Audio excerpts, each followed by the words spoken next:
lumayas ka. Huwag kang makialam sa aking mga gawain.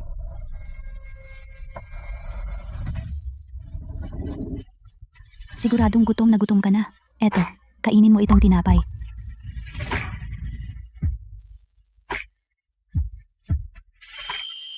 Kung ganoon, bumaba ka sa bundok ngayon para makita siya. Kapag naputol mo na ang iyong mga ugnayan sa mundo, maaari ka nang bumalik sa sekta. Guro, huwag ninyong kulitin ang inyong alagad. 10 taon na akong naglilinang dito. Ang mundo doon sa ibaba ay tiyak na ibang-iba na. Siya. Malamang na may bagong asawa na sa ngayon. Makulit kang alagad. Isang araw doon sa ibaba ay 10 taon dito sa taas. Akala mo ba 10 taon ka nang naglilinang? Ngunit isang araw lang ang lumipas doon sa ibaba. Guro, ibig ninyong sabihin. Guro, para sa mga tao doon sa ibaba, isang araw pa lamang akong nawala. Si, 2,000 kilometro ang layo ng Jiang City. Kung maglalakad, kailan pa ako makararating? Espada, halika! Binibini, ito na nga ba ang ikawalo nating biyahe sa bundok Kunlun ngayong taon? Pero wala pa rin tayong nakikita kahit anino ng makalangit na guro. Sa tingin mo ba, posible bang walang makalangit na guro sa mundong ito? imposible. Malinaw na sinabi ni Itay bago siya mamatay na ang pamilyang Han ay nanganganib ng mawasak at tanging ang makalangit na guro sa bundok Kunlun na marunong lumipad gamit ang espada ang makapagliligtas sa atin. Baka ang kapalaran ng pamilyang Han ay talagang naubos na.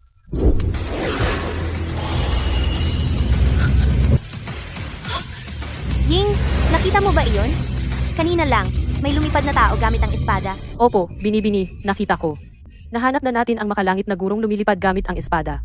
Ligtas na ang pamilyang Han. Lumilipad siya papuntang Jiangcheng. Ipagbigay alam agad sa lahat. Tipunin ang lahat ng puwersa ng pamilyang Han sa Jiangcheng. Hanapin siya sa anumang paraan. Opo, Binibini.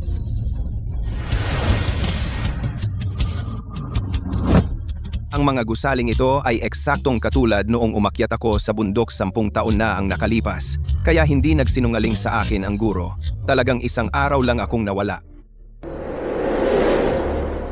Teka, Binibini. Nakikita kong nababagabag ka at madilim ang iyong aura. Natatakot akong may paparating na gulo. Anong sinasabi mo? Sa madaling salita, nakatadhana kang mapahamak. Ikaw, alam mo ba kung sino ako at nang ahas kang makipaglandian sa akin? Landian? Kailan ako nakipaglandian sa iyo? Umalis ka na dito. Kung magsasalita ka pa ng kalokohan, tatawag ako ng pulis. Binatang Wang, lumitaw na ang pakay. Kilos. Basta mamatay si Chu Hongyan dito, magkakagulo ang Shengshi Group. Naunawaan.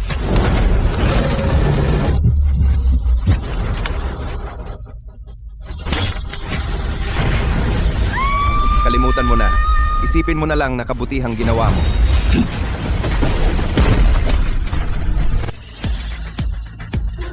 Naghahalusinate ba ako? Bakit may nakikita akong gumagamit ng isang kamay para buhatin ang isang bloke ng bato na ilang tonelada? Tao pa ba ito?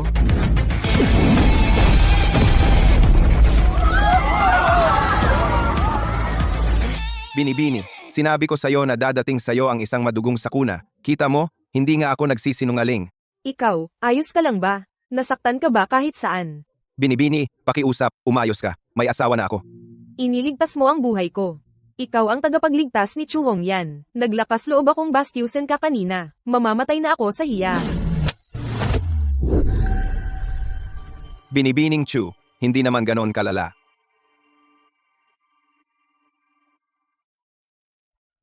Ito ang Supreme Card ng Shengshi Group. Pwede mo itong kunin para makuha ang bilyong pondo ng Shengshi Group at lahat ng tauhan. Ito ay munting tanda lamang. Pakiusap, tanggapin mo ito, aking tagapagligtas. Hindi. Napakahalaga nito. Baka iniisip mo na ang buhay ko ay hindi man lang katumbas ng isang card. Mukhang kung hindi ko ito tatanggapin ngayon, hindi ako makakaalis. Siya, kukunin ko na.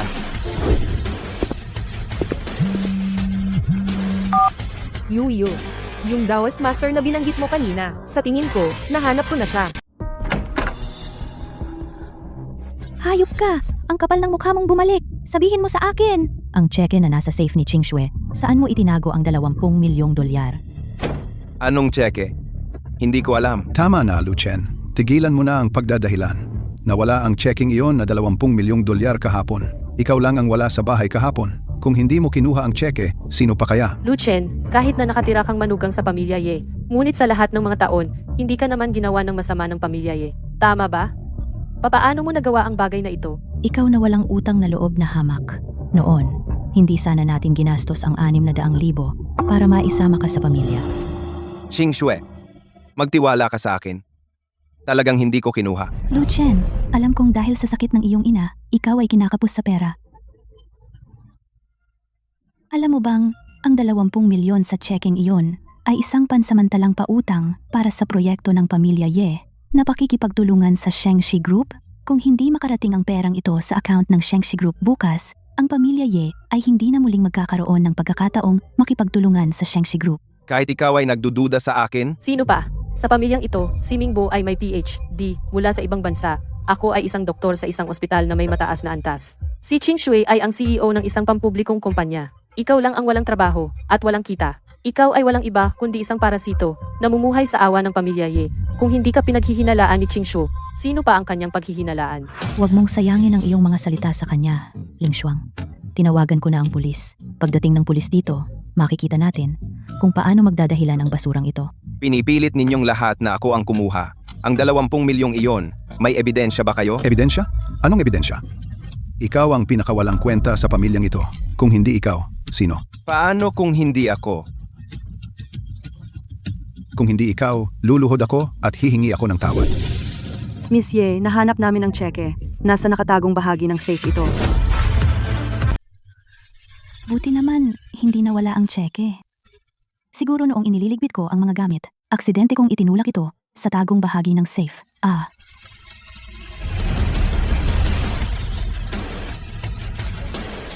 Ito. Hindi ito maaari.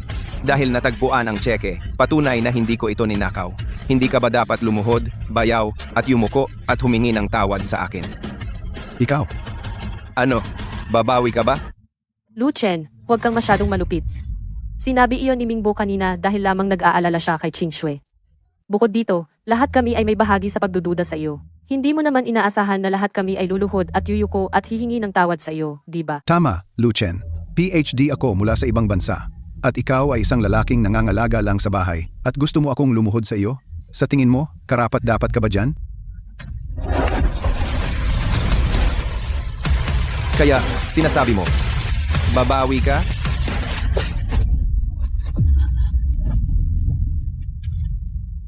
Lu Chen, hindi pa ba sapat ang gulo na ginawa mo? Mali ang ginawa mo sa akin.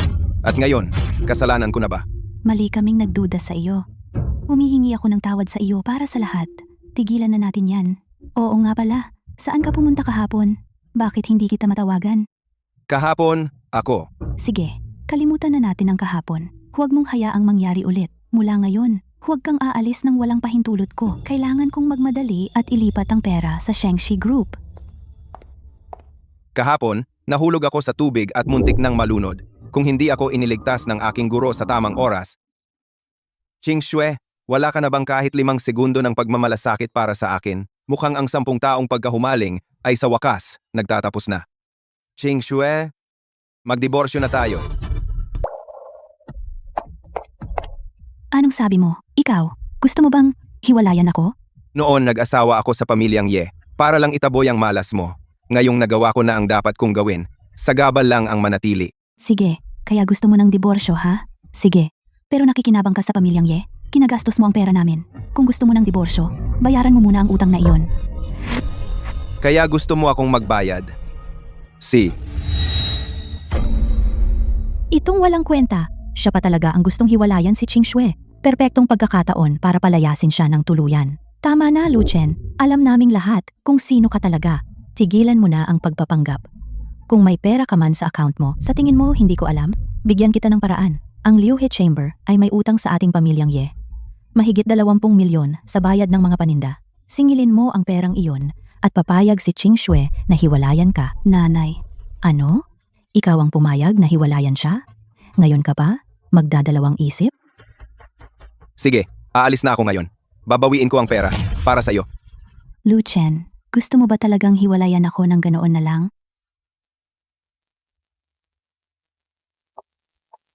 Nanay, ang perang iyon na inutang sa atin ng Liu He Chamber ay perang proteksyon na kinuha nila. Sa tingin mo ba, makakabawi si Lu Chen yan? Asa, Kilalang kilala ko si Lucien, hindi ba? Puro siya salita. Pustahan tayo. Bago sumapit ang gabi, babalik siyang nagmamakaawa. Sana, sinabi niya lang iyon.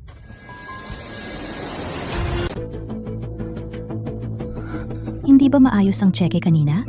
Paano ito biglang napunit? Naalala ko na, noong ibinigay ito sa akin ng sekretarya, punit na ang cheque. Kinuha nila siguro ito mula sa nakatagong compartment ng safe noong kinuha nila ang cheque at aksidenteng napunit. Hindi maipakash ang sirang cheque. Cheng Xue, paano kung hindi na lang tayo makipag-partner sa Shengxi Group pagkatapos ng lahat? Hindi. Ang partnership na ito ay isang bagay na pinaghirapan kong makuha. Hindi ko ito kayang isuko.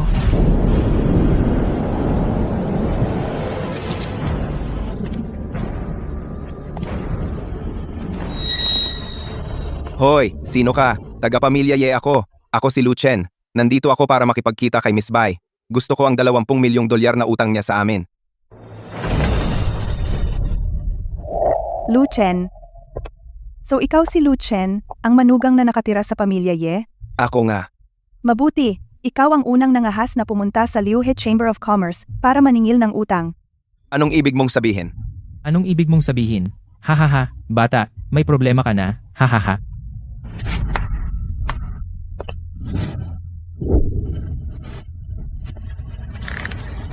Pero makatuwiran akong tao. Ang gusto ko lang ay ang 2 binti mo. Kung lalaban ka, kukunin ko rin ang mga kamay mo. Walang tutol, tama ba? Miss Bai, sobra ka na. Haha mundo ng mga naglalamangan. Masyado kang mahina, kaya dapat ka lang apihin. Gulpihin siya.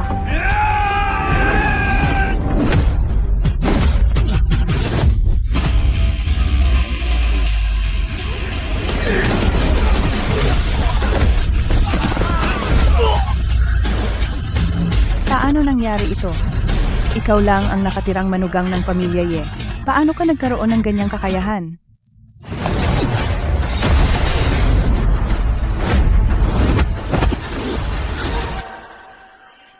Ngayon, Miss Bai, kaya mo nang magbayad?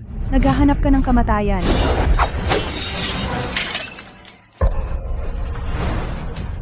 Bata, huwag mong sabihing hindi kita binalaan. Sa likod ng ating Liuhe Chamber of Commerce, nakatayo ang pamilya Han mula sa imperial na kabisera bilang aming sandigan. Inutya mo ang Liuhe Chamber ngayon. Hindi ka palalampasin ng pamilya Han. Tigilan mo na ang kalokohan, Miss Bai. Ngayon, tumawag ka na. Tawagan mo ang pinakamalakas mo, ang pinakamalupit mong tauhan. Gusto ko lang malaman kung paano ang pamilya Han mula sa imperial na kabisera ang nag-uutos sa Jiangcheng. Hintayin mo lang, bata. 10 taon akong nagsanay sa kabundukan. Ngayong bumaba ako, lalaban ako hanggat gusto ko.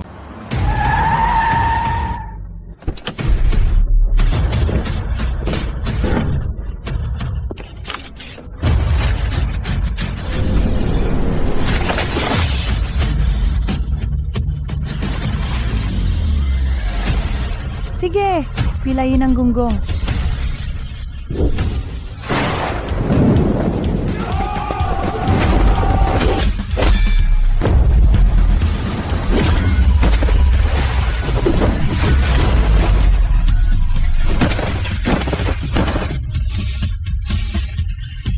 Paano nangyari to? Tuloy lang. Patayin siya.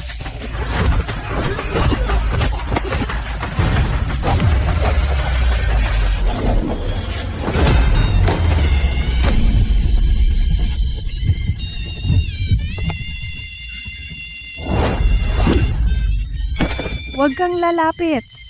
Tigilan mo ang daldal. Tumawag ka pa ng mga tauhan mo. Lusob, tapusin siya.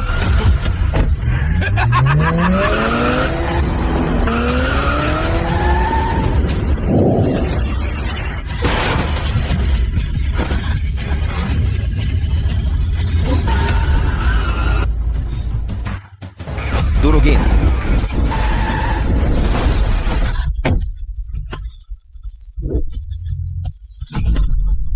Tao pa ba yan? Tuloy lang. Wala nang natira. Ginamit na natin lahat. Hepe, wala na talaga tayong tao. Ang makapangyarihang Liuhe Chamber. Ito na ba ang lahat ng tauhan mo? Yan na ba ang buong lakas mo? Binigo mo ako. Hepe, nagkamali ako. Nagulo ko talaga. Hindi na ako mangahas na sumuway sa'yo. Hindi 20 milyon. Kusang loob kong ibibigay sa'yo ang 30 milyon. Xing Xue, nakuha ko na ang pera. Ewan ko talaga kung ano ang nangyari kay Ching Shue. Desidido na siyang makipagsosyo sa Shengshi Group. Ang kolaborasyong ito ay talagang bobo. Dahil noong panahong iyon, gusto ni nanay at tatay na palayasin si Lu Chen sa pamilya Ye. Pero nagbanta si Ching Shue na magpapakamatay. Sa huli, nagkasundo sila. Basta't kaya ni Ching Shue, sa loob ng 5 taon, makumpleto ang isang kolaborasyon sa Shengshi Group, mananatili si Lu Chen sa pamilya Ye magpakailanman. Papalapit na ang deadline ng 5 taon. Halatang nagpapanik na siya. Pero talagang hangal si Ching Shue. Para sa isang walang kwentang lalaki na tulad ni Lu Chen, nilibot niya ang buong Jiangcheng para mangutang ng pera. Sino bang may gana tumulong sa isang tangang tulad niya? Sa huli, talagang pumunta siya kay Zhang Xiaogang para mangutang. Yung pera ni Zhang Xiaogang ay hindi basta-basta pwedeng hiramin. May umutang sa kanya ng 20,000 noon. Hinabol niya siya ng 800,000. At pinutol ang mga kamay niya. Naging balita pa nga iyon. Nakakatakot iyon. Ewan ko talaga kung ano ang meron sa walang kwentang si Lu Chen, na napaka-espesyal na ipinupusta ni Ching Shue ang lahat sa kanya. Talagang hangal iyon.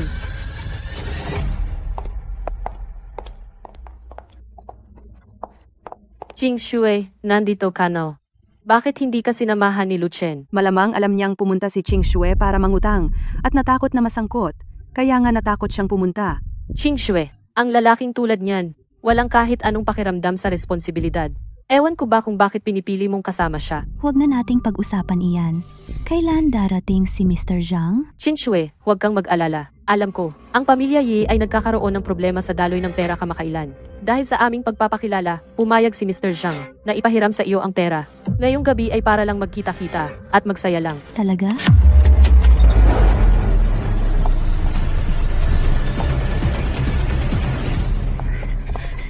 Mr. Zhang. Mr. Zhang, Kaya ikaw pala ang magandang babaeng nangutang sa akin, hindi naman pangit. Umupo na kayo. Mr. Zhang, isang toast para sa iyo. Tungkol sa 20 milyon. Simple lang ang mga patakaran ko dito. Pwede kitang pautangin ng pera. Pero sa loob ng 3 buwang ito, ikaw ang magiging personal kong katulong. Sa kama at sa labas. Ikaw ay susunod sa Pasensya na, hindi na ako manghihiram ng pera. Hindi? Biro lang yata. Wala sa mundong ito na hindi ko, Zhang Xiaogang, kayang ipahiram. At walang babaeng hindi ko kayang makuha. Ching Shue, umutang ka na lang. Babae at lalaki lang naman yan. Tama, Ching Shue. Hindi ba't sinabi mong kung wala ang perang ito, mapapaalis si Lu Chen sa pamilya Ye? Alam mo naman ang kalagayan ni Lu Chen. Kapag umalis siya sa pamilya Ye, magugutom siya sa lansangan. Huwag kang magdalawang isip. King Shue, marunong talagang mag-alaga ng babae si Master Zhang. Sisiguraduhin ko, pagkatapos ng isang beses, hindi ka na masasawa. Kayo? Pasensya na, aalis na ako. Tumigil ka dyan. Pinaandar mo ang dugo ko, tapos sinasayang mo ang oras ko. Akala mo pwede kang tumanggi? Nagpapaka-inosente ka ba sa akin? O gusto mo bang maging marahas ako? Anak ka lang. Master Zhang, okay ka lang? Ano bang ginagawa mo? Humingi ka ng tawad kay Master Zhang ngayon din. Humingi ng tawad? Hindi ba dapat pagbatuhin ang basurang ito? Wala ka bang respeto sa batas? Hahaha. Narinig niyo ba yon? Itong babaeng lokang ito. Kinakausap ako tungkol sa batas. Sasabihin ko sa'yo, ang batas ay, ang sumusunod sa akin ay uunlad, at ang sumasalungat sa akin ay mamamatay. Kung kukunin kita ngayon, walang mangahas na kunin ang bangkay mo. Huwag mo siyang hawakan. Kung hindi, pagsisisihan mo. May darating na mangmang, hahawakan ko pa rin siya. Sinabi ko nang huwag mo siyang hawakan. Bakit ayaw mong makinig? Bastos. Humingi ka ng tawad ng maayos. Kung hindi, mawawala ang binti mo. Lakas ng loob mong saktan ako. Ipapawala ko ang buong pamilya mo. Hindi masunurin, ha? Sobrang sakit. Bastos! Bitawan si Ginoong Zhang. Sino mang lumapit babasagin ko ang kabilang binti niya. Bata, ang yabang mo. Hindi ka ba natatakot na hindi ka makakalabas dito? Ito ang Sunshine Club. Teritoryo ito ng Liu He Chamber of Commerce. Isang lugar na protektado ng Black Dog. Liu He Chamber of Commerce. Black Dog. Kung ganoon, puntahan mo siya. Hintayin mo lang. Kung may mangyari sa akin, lahat kayo ay hindi makakatakas. Lu Chen, sinusubukan mo bang madamay kaming lahat? Ikaw ang may gusto mamatay. Ayaw kong mamatay. Paano si Ching Shue? May kapal kayo ng mukha para pag-usapan si Ching Shue? Kung wala ako rito ngayon, ano kaya ang nangyari kay Ching Shue?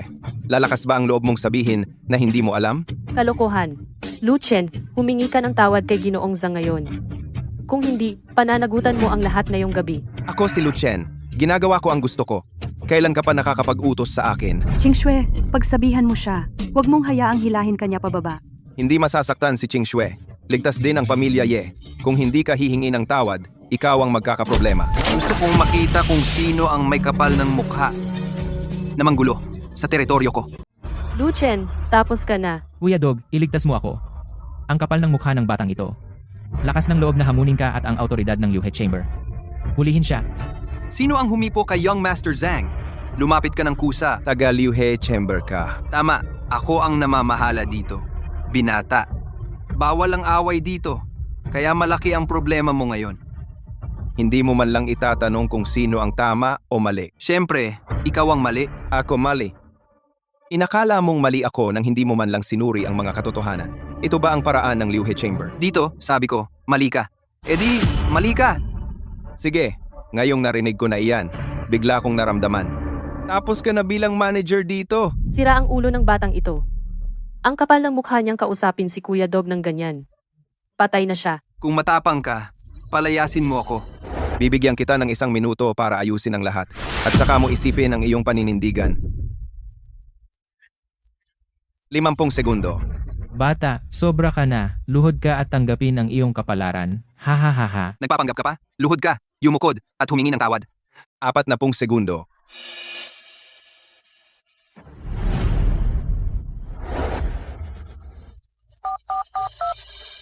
Kumusta? Ako si Bai Ruge. Paano ka nakapasok? Amo, bulag ako. Pasensya na, pasensya na. Patawarin mo ako. Pare, bakit ka lumuluhod? Manugang lang siya ng pamilya Ye. Tumayo ka at patayin siya.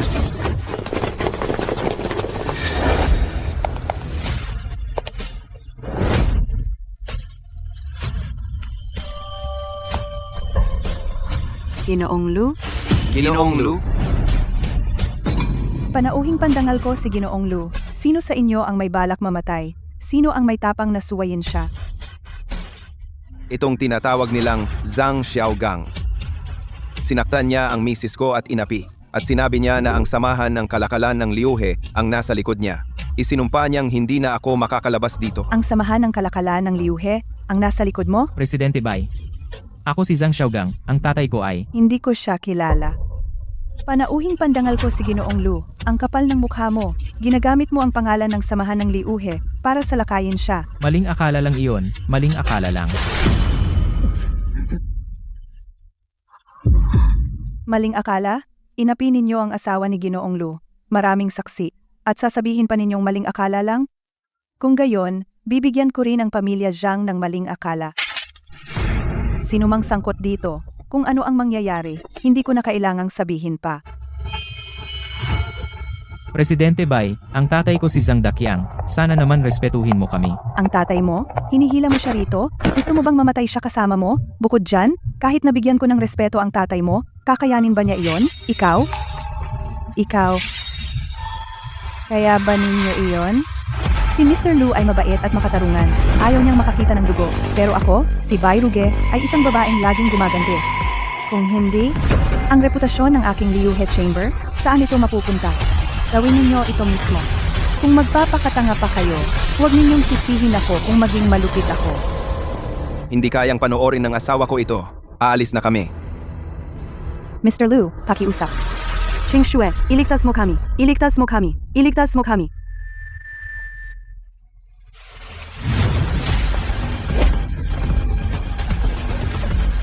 Sa harap ko, gusto mo pa bang tumakas?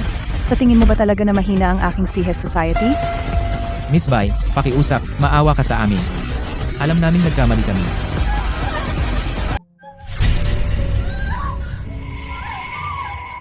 Ching Shue, kung hindi mo sila tuturuan ng leksyon, babalik sila para saktan ka. Lu Chen, bakit kilala mo si Bai Ruge? Mukhang talagang nirerespeto ka niya. Ako. Ikaw ba lihim na sumali sa samahan ng kalakalan ng Liuhe nang hindi ko alam? Lu Chen, sinabi ko sa iyong maging ambisyoso. Hindi para maging siga. Alam kong kaya mong lumaban. Pero kaya mo bang harapin ang patalim o baril? Talagang binigo mo ako. Lolo, hahanapin ko ang banal na guro. Sa ganitong kalagayan ng iyong kalusugan, bakit mo pa pinaghirapang pumunta rito? Hindi. Ang banal na guro ay usapin ng buhay at kamatayan para sa pamilyang Han. Kailangan kong pumunta ng personal para humiling sa kanya. Lolo! Lolo! Tumawag ng ambulansiya. May doktor ba? May doktor bang makapagbibigay ng pangunang lunas sa lolo ko? Bibigyan ko siya ng 1 milyon? Hindi, 10 milyong piso. Nene, sino ba ang mga has na iligtas siya? Nagbubula ang bibig ng matandang ito. Mukhang wala na siyang pag-asa.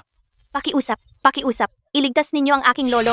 Kung may mangyaring masama, sisihin ng iyong pamilya ang sino mang tutulong. Tingnan ko. Doktor ka ba? Bilisan mo at tingnan ng lolo ko. Kung mailigtas mo ang lolo ko, bibigyan kita ng 10 milyon. Kumalat na ang lason at pumapalpak na ang mga organo niya.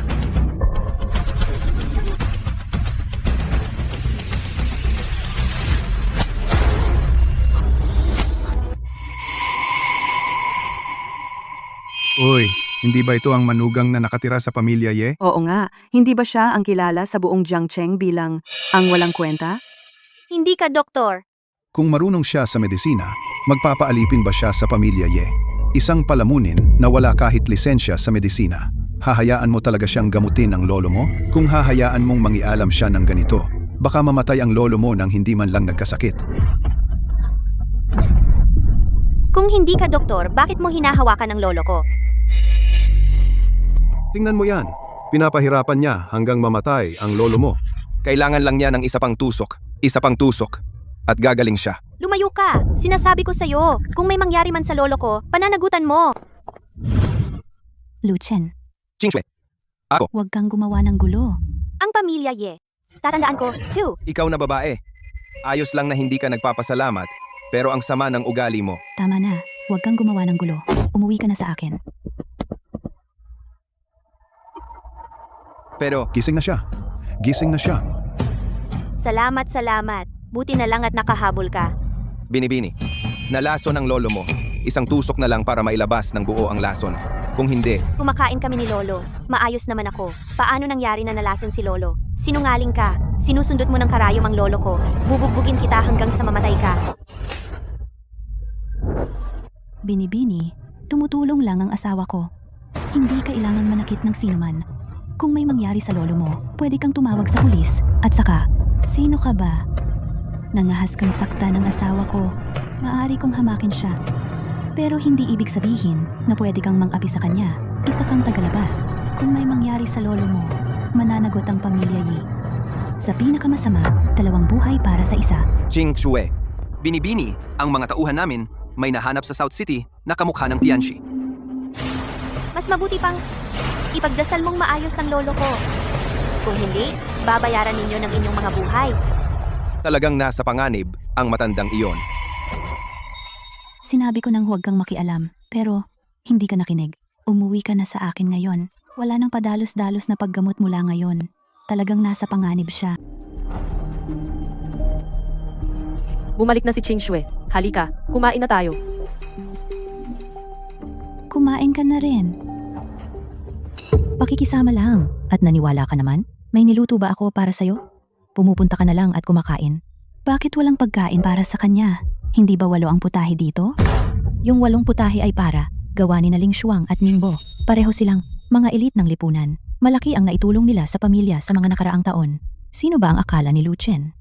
May naitulong ba siya sa pamilya? Karapat-dapat ba siyang kumain ng niluto ko? Eh di hindi na rin ako kakain. Tumigil ka nga. Nakuha mo ba ang pera ngayon?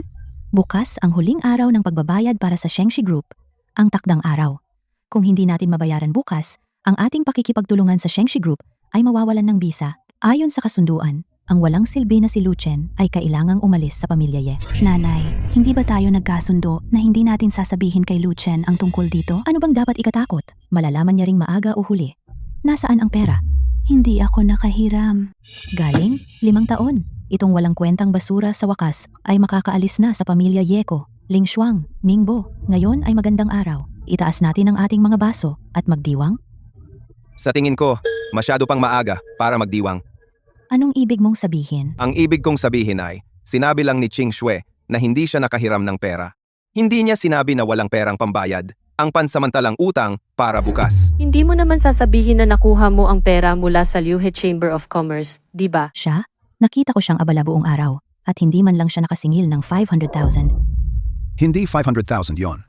Ang 20,000 ay hindi dapat problema, di ba? Siguradong walang sino man na hindi makasingil ng kahit ilang 10,000 utang sa isang araw, di ba? Imposible, imposible. Ito ay mula sa Liuhe Chamber of Commerce na 20 milyong kapital na utang sa pamilya Ye. At ito ang 10 milyong interes na binayaran nila. Imposible yan. Peke siguro ang mga tseke na to. Maraming nameke sa People's Park. Siguro may pinagawa ka lang na peke. Luchen, paano mo nagawa para lang iligtas ang mukha na gumawa ng ganito? Hindi mo ba alam na krimen ang pamimiki ng tseke? Makukulong ka. Aba, ikaw na walang kwenta. Paano mo nabawi ang pera mula sa Liuhe Chamber of Commerce? At nagdala ka pa ng 10 milyong halagang invoice. Peke pala lahat ng yun. Kakain ka ng pagkain sa kulungan. Luchen, paano mo nagawa to? Kahit na hindi tayo naging kasosyo ng Shengshi Group, may paraan pa akong para hindi ka maalis sa pamilya Yi. Bakit kailangan mong maging ganyan ka, hindi tapat? Pwede bang bigyan mo naman ako ng kapayapaan? Ching Shue, wala akong pineke. Totoo lahat ito. Aba, ikaw pa talaga. Nagpepeke ka pa sa harapan ko. Bigyan kita ng isang tsansa. Kung aaminin mo ang ginawa mo at luluhod ka sa labas ng pinto ng isang gabi, ay kalimutan ko na lang ito. Kung hindi, palalayasin kita sa pamilya Ye, ngayon din. Luchen, umamin ka na. Nakikiusap ako sa'yo. Ching Shue, magtiwala ka sa akin. Hindi ka titigil hanggat huli na ang lahat. Hindi ka iiyak hanggang sa makita mo ang kabaong. I-check ko ang mga serial number sa opisyal na website ngayon. Kapag napatunayan kong peke ang mga ito, ikaw na ang aalis sa pamilya Ye.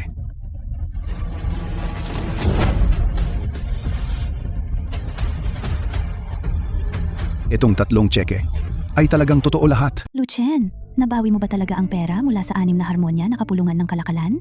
Ganon ba? Siguradong pumayag kang sumali sa 6 na harmonya na kapulungan ng Kalakalan. Kaya't handa nilang ibalik ang pera at pumunta pa nga sa bar para iligtas tayo. Ipapaliwanag ko ang lahat mamaya. Kunin mo itong pera at umalis ka bayaran ng pansamantalang utang para sa Shengshi Group. Hindi ako makapaniwala na itong talunan ay talagang sumali sa 6 na harmonya na kapulungan ng Kalakalan. Mukhang hindi ko na siya maaaring utos-utusan. Ching Shue, bakit hindi mo pahiwalayan ang talunang iyan? At hinayaan mo pa siyang makisama sa kwarto mo? Ito, hindi mo dapat ipaalam sa kapatid ko. Kung hindi, magagalit siya. Tinan, Wala akong kinalaman kay Zhao Dongyang. Wala akong pakialam kung masaya siya o hindi. hindi. Maliban sa kapatid ko, walang karapat-dapat sa iyo. Kung hindi sana biglang nag-abroad ang kapatid ko para sa negosyo noong 1 taon, magiging hipag kita sana. Walang pag-asa ang talunang iyan. Oo nga pala, babalik ang kapatid ko sa ilang araw. Siguradong hahabulin ka niya ng baliw. Sige, itigil na natin yan. May pulong ako bukas, kaya matutulog na ako. Luchen, hindi ba tayo nagkasundo na hindi tayo matutulog ng magkasama? Anong ginagawa mo? Pagod na akong matulog sa sopa sa mga nakaraang taon. Gusto ko namang matulog sa kama kahit minsan. Luchen, ipangako mo sa akin ang isang bagay. Umalis ka sa 6 na harmonya, nakapulungan ng Kalakalan. Humanap ka ng matatag na trabaho. Ayaw kong malaman ng iba na ang asawa ko ay walang kwenta. At talagang ayaw kong maliitin. Ayaw mo nito. Ayaw mo niyan. Sa lahat ng mga taong ito ay palaging kung ano ang ayaw mo at kaya hindi ito nangyayari. Naitanong mo na ba kahit minsan kung ano ang gusto ko? Ano ang gusto mo? Ako. Gusto kita. Umalis ka. Hayop ka. Akala ko nagsisikap kang umasenso. Pero yan lang ang iniisip mo. Nakakadiri. Lolo, buti na lang at ligtas ka. Kung hindi, hinding-hindi ko hahayaan na makatakas ang manloloko na iyon. Yuer, mabuti naman ang intensyon niya. Ayos na ayos ako. Lolo, napakalayo ng nilakbay natin para mahanap ang dakilang guro. Pero pagkatapos ng lahat ng araw na ito, wala pa rin tayong nakuha. Muntik ka ring magkasakit. Sa kabutihang palad, nagdala ako mula sa kabisera, ang pinakamahusay na doktor sa mundo, si Sun Shengshou. Maya-maya, ipatingin ka sa kanya para sa masusing pagsusuri. Manong, salamat sa iyong pagod, Ginoong San. Sino ang naglagay ng mga karayom na ito? Nakakaloka. Yung manloloko na iyon, wala akong alam sa medisina, kaya hindi ako nangahas na hawakan ng mga iyon. Ginoong Sun, pakialis po ang mga iyon para sa aking lolo. Dahan-dahan lang. Manong, ano ang pakiramdam mo? Wala siya sa panganib. Lolo, ang mukha mo! Operasyon, maghanda na. Ate, huwag kang mag-alala dahil nandito si Dr. Sun. Ano ang maaaring magkamali? Yuyo, kamusta ang lolo mo? Hongyan, nandito ka. Nasa operasyon pa rin si lolo. Ang swerte ay pumapabor sa mabubuti. Magiging maayos ang lolo mo. Sana nga.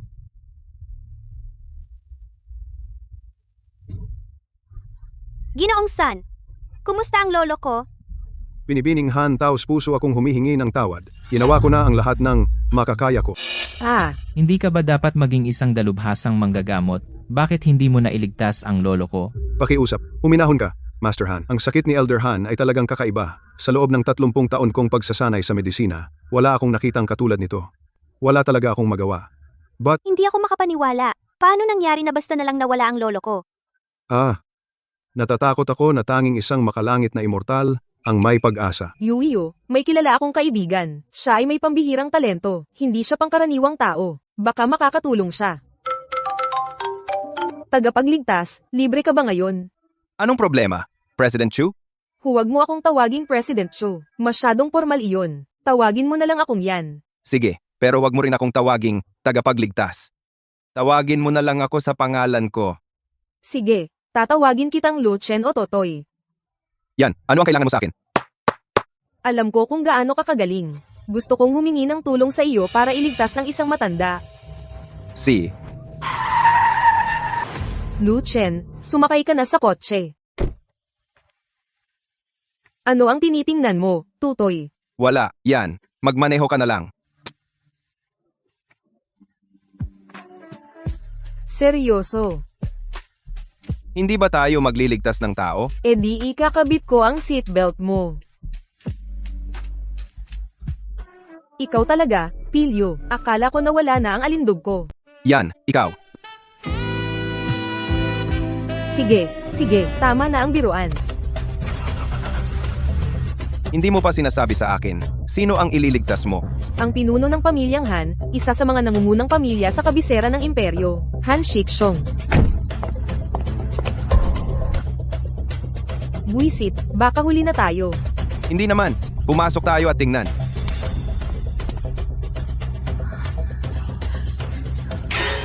Ikaw na naman, manloloko ka. Kagabi, muntik mo nang mapatay ang lolo ko, at naglakas loob ka pang pumunta sa bahay namin ngayon. Hindi ko inaasahan na ikaw pala. Yuyo, sandali lang. Siya ang kaibigang sinabi ko sa'yo. Hulihin siya at dalhin sa presinto. Pinatay niya ang lolo ko. Dapat siyang magbayad ng kanyang buhay. Hindi pa nga ako nakatingin. Sinong nagsasabing patay na siya? Kalokohan ang sinasabi mo. Gumagawa ka ng eksena dito. Ginugulo mo ang lamayan. Anong? Paratang mo? Yuyo, nakita ko na ang kaya ni Luchen. Bakit hindi mo siya hayaan na tumingin? Hongyan, sarado na ang kabaong ni lolo. Nakatakda na ang angkop na oras. Ire-remate na siya. Pakiusap, tumabi ka. Hayaan ninyo akong hulihin ang manloloko na ito.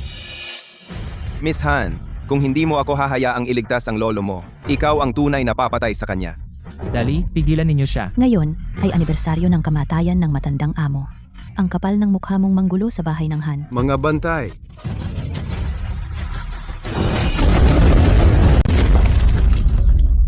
Papatayin kita. Yuyo, pakiusap, magtiwala ka sa kaibigan ko.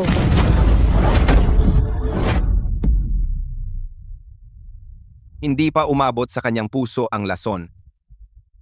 Hindi pa siya patay. Nilalapastangan ang bangkay ng matandang amo. Nararapat kang mamatay dahil dito. Lumayo ka sa lolo ko, walang hiya ka.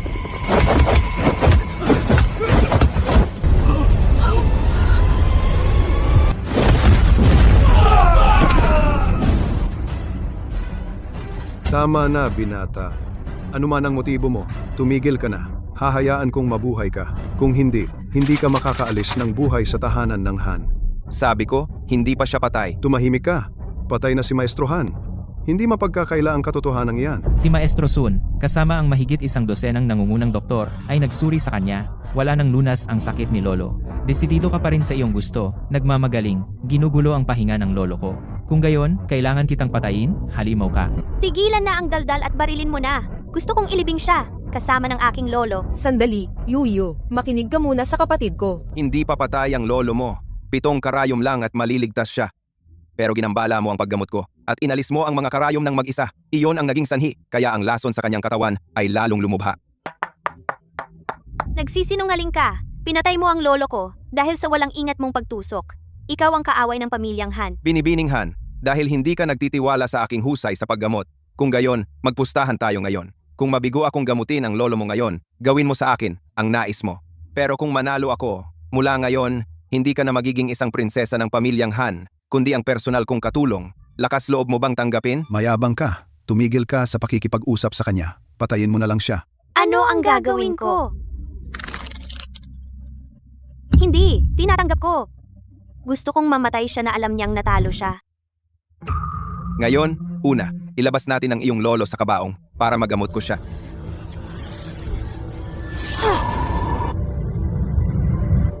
Ito ang akupunkturang may gabay niya. Ki. Master Son, anong sabi mo?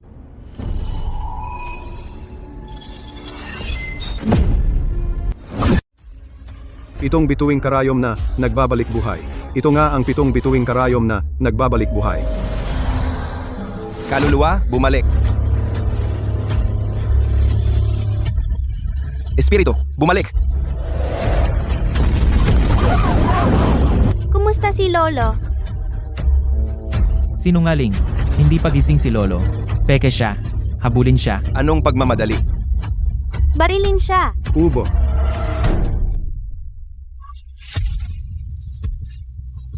Kahanga-hanga. Sobrang kahanga-hanga. Gising na si Lolo. Nanaginip ba ako? Imposible.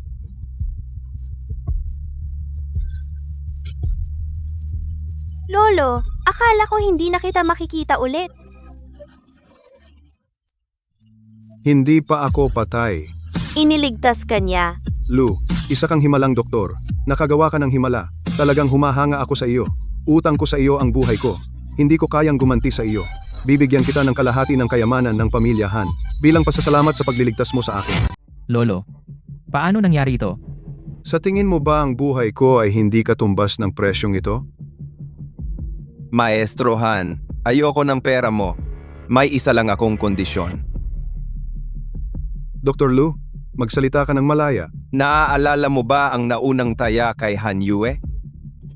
Oras na para tawagin mo akong maestro. Hindi ko alam ang pinagsasabi mo.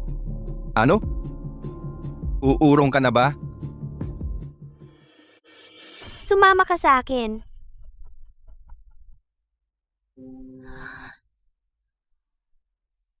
Masakit. Anong nangyari? Sakit ng ulo. Wala kang pakialam. Usapang negosyo na tayo. Bukod sa gantimpalang ibinigay sa iyo ng lolo ko, bibigyan pa kita ng dagdag na 50 milyon para kanselahin ang taya natin. Payag ka ba? Kulang pa ba? Paano kung 100 milyon? Kahit kalahati ng kayamanan ng pamilya mong Han, kaya kong tanggihan. Itong 100 milyon mo, hindi ko talaga gusto. 200 milyon. Madali lang sa akin ang kumita ng pera. Pero ang maging katulong ko si Binibining Han ay halos imposible. Luchen, huwag kang lumampas. Ito ba ang trato mo sa iyong maestro? Luchen, wawasakin ko ang buong pamilya mo. Mas mabuting tuparin mo ang pangako mong maging katulong ko. O balang araw, kapag bumalik ang sakit ng lolo mo, magmamakaawa ka sa akin. Buwisit! Buwisit! Anong ingay na yan? Gusto mo bang lumaban ulit?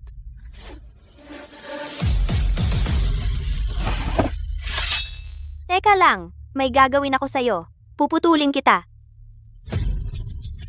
Galit ka pa rin ba? Masakit pa ba ang ulo mo? Hindi na masakit. Talaga, hindi na masakit. Hindi kita sinasamantala kanina. Tinutulungan kita na ayusin ang mga daluyan ng enerhiya mo para pakalmahin ang mga ugat sa ulo mo, para hindi sumakit ang ulo mo kapag galit ka. At tungkol sa pagiging makulit mo noong bata ka, ang peklat sa binti mo, Depende iyon sa pag-uugali mo.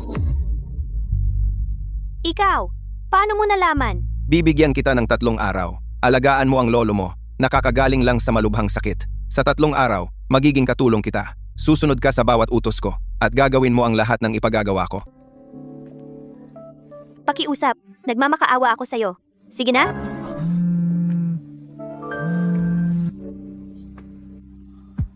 Uy, yan. May inaasikaso ako sa kumpanya, kaya mauuna na akong bumalik. Hindi ko naman ang bala ang pag-iisa mo kasama si Yuyo, di ba? Yan, tigilan mo na ako. Mag-ingat ka sa daan. Hindi basta aksidente ang nangyaring iyon noong isang araw. May nakatutok sa'yo.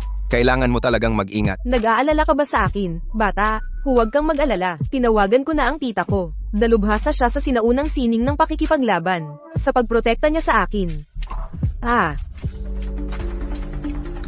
Yan, anong problema? Anong nangyari?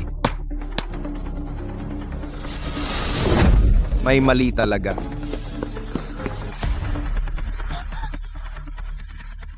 Uy, hindi mo pa ginagamot ang binti ko.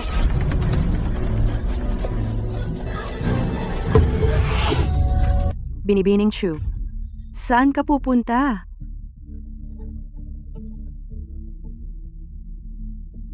Sino ka ba talaga? Sino ang nagpadala sa'yo para patayin ako? Puting ahas. Nagtatrabaho ka para kay Wang Chiuchu. Si Wang Chiuchu ang nagpadala sa'yo para patayin ako. Ang bait naman ni Binibining Chu na alalahanin ng isang hamak na katulad ko.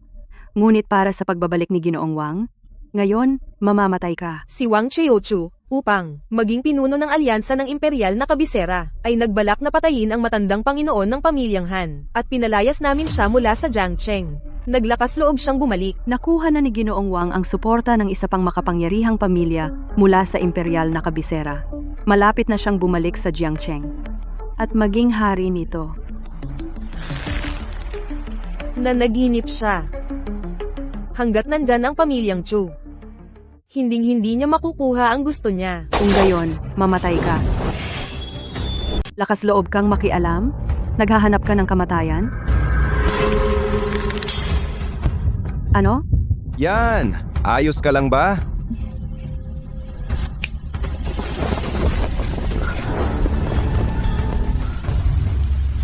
Matigas to. Sabay-sabay.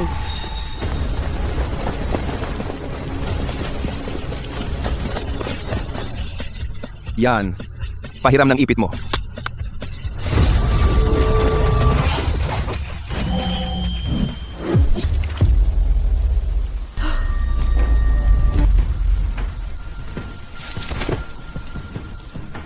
Si Yan, ayos na ngayon. Akala ko noon, magaling ka sa pagbabasa ng mukha at medisina. Hindi ko inaasahang ganyan ka pala kahusay lumaban. Magaling kang magtago ng tunay mong pagkatao.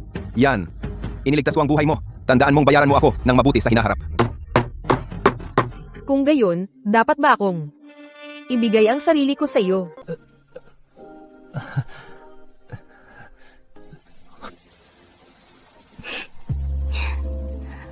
Duwag.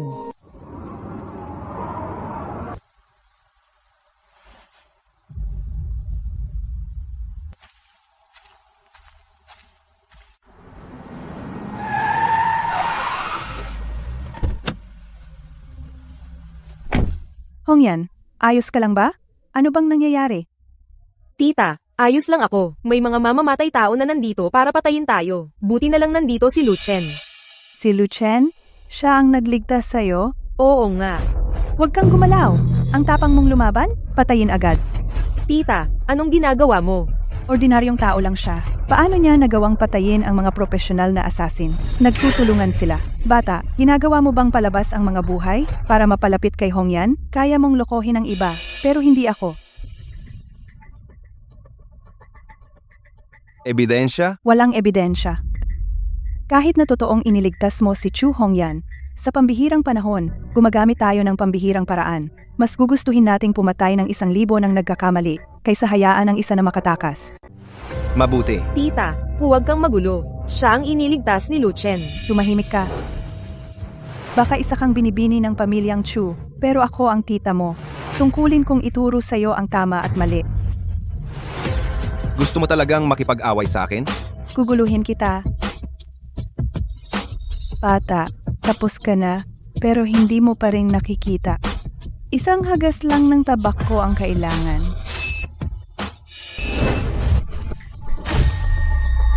Sino ka ba?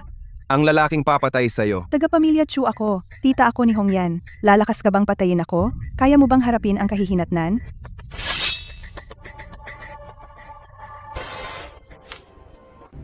Sinisisi mo ba ako sa paghahabol sa kanya?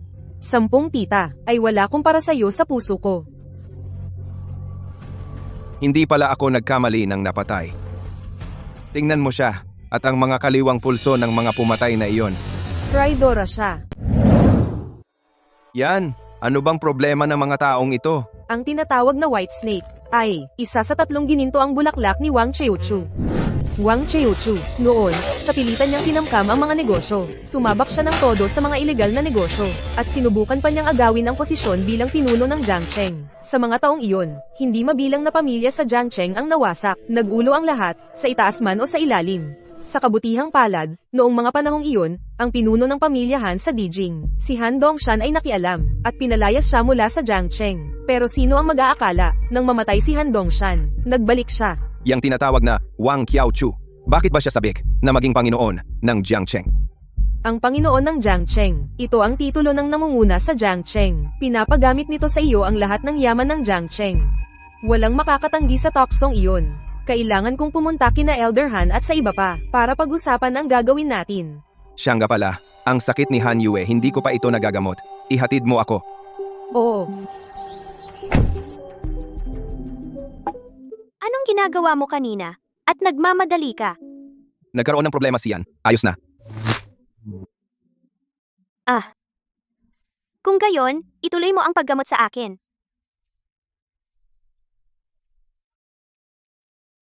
Kumain ka ng maraming pagkaing dagat kagabi.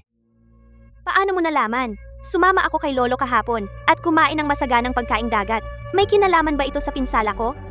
Noong nasakta ng binti mo noon, nagkaroon ito ng impeksyon. Kahit na nagamot ito, hindi ito tuluyang gumaling. Namaga ang ilang litid. Kaya kapag nilalamig ka o kumakain ng pagkaing dagat, lumalala ang kalagayan mo. Kung hindi ito tuluyang gumaling, sa loob ng hindi hihigit sa 3 buwan, mawawala ang binti mong iyon. Tigilan mo na ang kalokohan. Gamutin mo na lang ako. Ayokong maputulan ng binti. Mas gugustuhin ko pang mamatay kaysa maputulan ng binti. Anong ginagawa mo? Dati, hindi ba ganyan mo ako pakitunguhan? Nasa posisyon na ako, di ba? Uy, noong nakaraan, para pakalmahin ang mga meridian mo at mawala ang sakit ng ulo mo. Ngayon, ginagamot ko ang paa mo. Kailangan kong alisin ang pamamaga at ilabas ang mga lason. Gumagamit ako ng acupuncture. Tapos, wala na ang pamamaga. Naayos na rin ang mga meridian mo. Inumin mo itong reseta sa loob ng kalahating buwan. Siguradong magiging maayos ka na noon. Siyang ka pala. Narinig ko kay Hongyan na may asawa ka na. Eto, kunin mo. Ibigay mo sa asawa mo. Tiyak na magugustuhan niya iyan. Maliit na tanda ng aking pasasalamat.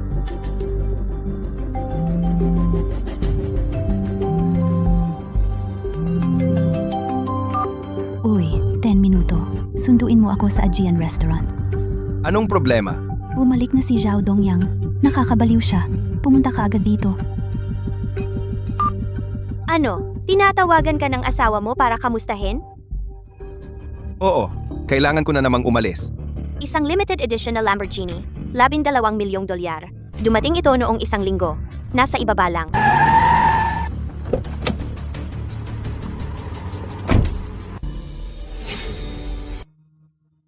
Xing Shue.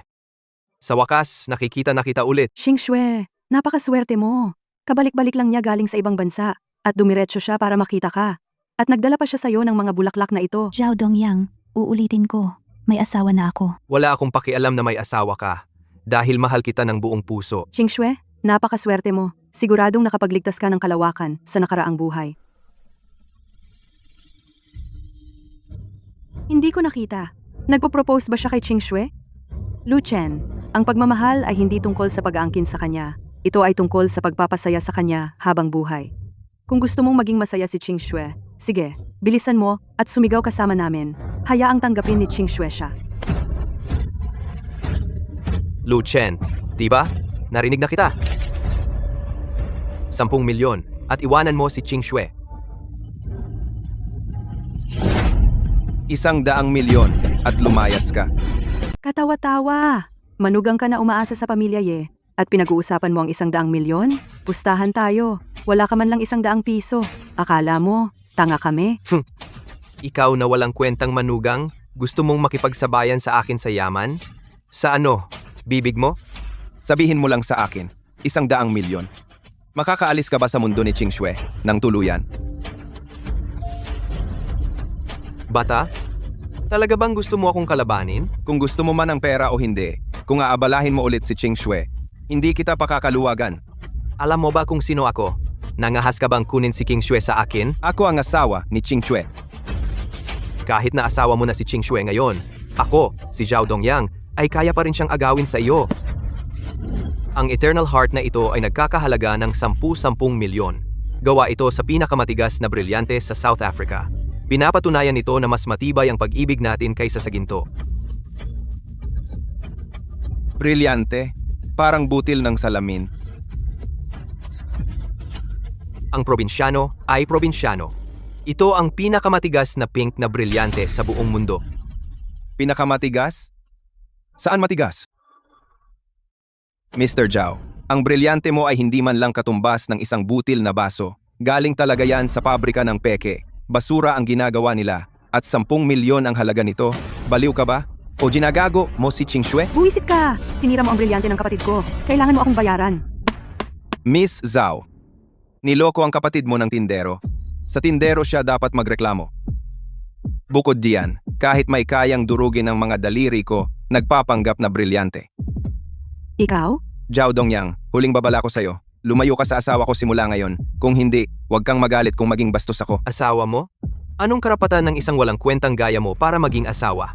Kahit na pekeng brilyante ang binili ko, 10 milyon na tunay na pera ang ginastos ko. Kung ang galing-galing mo, bigyan mo ng regalong 10 milyon kay Ching Shue. Kami ni Luchen ay hindi nangangailangan ng mga bagay na ganyan. Luchen, umuwi na tayo. Ching Shue, noon, hindi talaga ako nakapaghanda ng regalo para sa'yo. Ngunit ngayon, may regalo na ako para sa'yo. Oh, may inihanda ka talaga? Sa kasamaang palad, ang estado mo ay nangangahulugang basura ang bibilhin mong regalo. Kung may regalo ka, buksan mo. Huwag mong itago. Walang makakaalam kung hindi mo bubuksan. Anong laman? Alahas o bawang?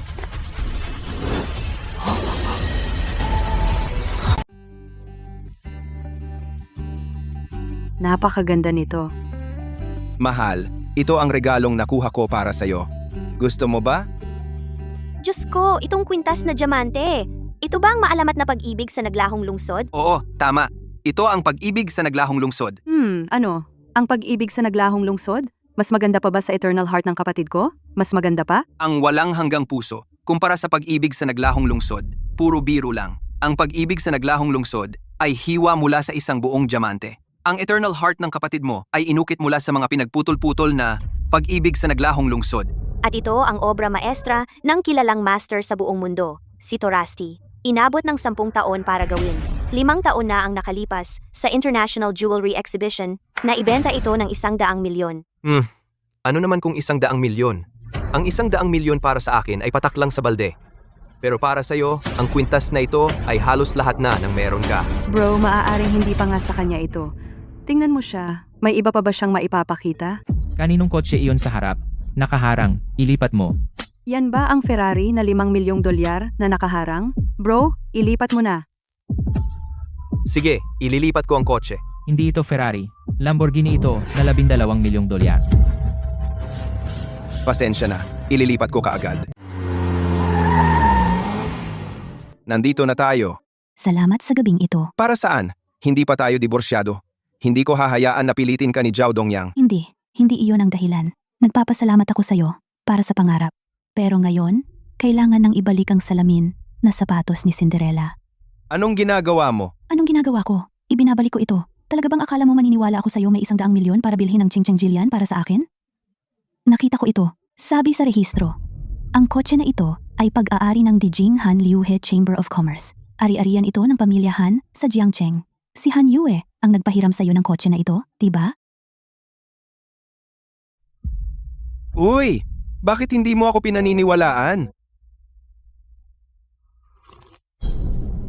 Sinong mag-aakala na ang walang hiyang Wang Qiaochu ay talagang bumalik? Noong nasa bingit na siya ng kamatayan, nag-iwan si Dongshan ng huling hiling na makahanap ng isang Taoist master na nakakalipad gamit ang espada upang iligtas ang pamilya Han at iligtas ang Jiang Cheng. Noong may bakas na tayo sa master, nauna ang malaking gulo. Nandito ako para ibalik ang susi. Ito ang aking batang kaibigan, si Lu Chen. Pambihira ang galing niya sa medisina. Kung maaari mong isama siya sa handaan mamayang gabi, siguradong mas magiging ligtas ang lahat. Ang bangkete. Lu, ganito kasi. Kahapon, si Presidente Shangguan ay nanakawan ng kargamento ng gamot. Nagpadala ang mga magnanakaw ng liham na nag-imbita sa kanya sa isang bangkete ngayong gabi. Nag-aalala kami na baka may kinalaman ito kay Wang Qiaochu. Akala namin, ang dagdag na tao ay gagawing mas ligtas ang mga bagay. Siyempre, depende kung libre ka. Presidente Shangguan, ikaw ba ang mula sa samahan ng Jiang Cheng Yiwu, si Presidente Shangguan Jin? Ako nga. Nagtataka ako kung libre si Dr. Lu ngayong gabi. Siyempre, hindi ko hahayaan na may manakit sa iyo. Sinabi ni Ching Shue na maghanap ako ng disenteng trabaho. Noong una, balak kong magbukas ng klinika. Pero baka kailanganin ko ang tulong ng presidente. Masyado kayong mabait, Presidente Shangguan. Nagkataong libre ako. Pwede akong sumama sa inyo para malaman ko kung ano ang nangyayari. Dr. Lu, ipakikilala ko. Ito'y isang nangungunang eksperto na dinala ko mula sa kabisera, si Lin Furong. Siya rin ang nakatatandang alagad ni Han Yue. Binibining Lin, ito si Lu Chen. Isang doktor? Presidente Shangguan? Nagbibiro kayo. Napakabata pa niya. Anong alam niya sa medisina? Binibini! Napakahusay ni Lu Chen sa medisina. Pinagaling niya ang lolo ko at ako. Ang pagkakaroon ng dagdag na doktor? Kung sakaling may emergency, sige, tara na sa bangkete.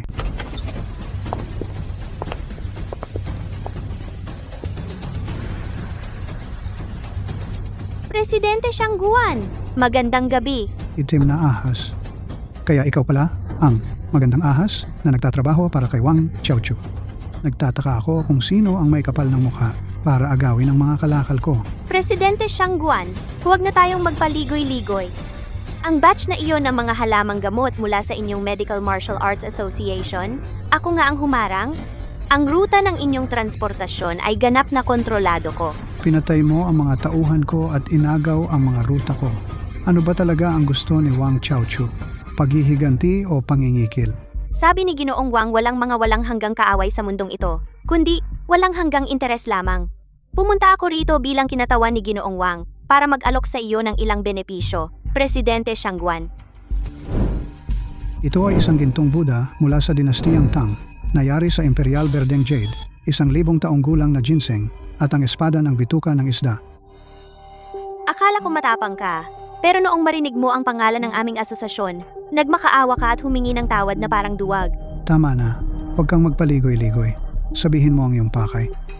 Malapit nang bumalik si Ginoong Wang sa Jiang Cheng. Umaasa siya sa piging ng tunay na dragon sa isang buwan, sususuportahan mo siya para maging pinuno ng Jiang Cheng. Kaya talagang si Wang Qiaochu ang babalik. Paano namin hahayaang makabalik ang isang lobo? Sabihin mo sa kanya na hindi na siya makakatuntong sa Jiang Cheng. Presidente Shangguan, kahit na nabigo ang negosasyon, pakiusap, tanggapin mo pa rin ang 4 na regalong ito. Sige, ang mga ito ay maaaring bayad sa mga kalakal na iyong hinagaw.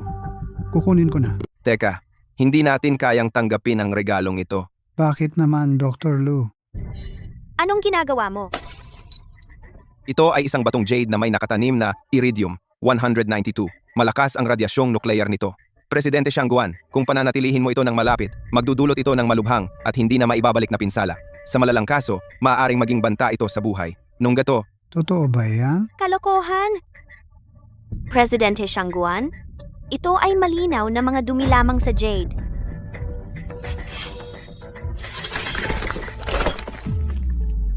kung gayon, itong kulisap.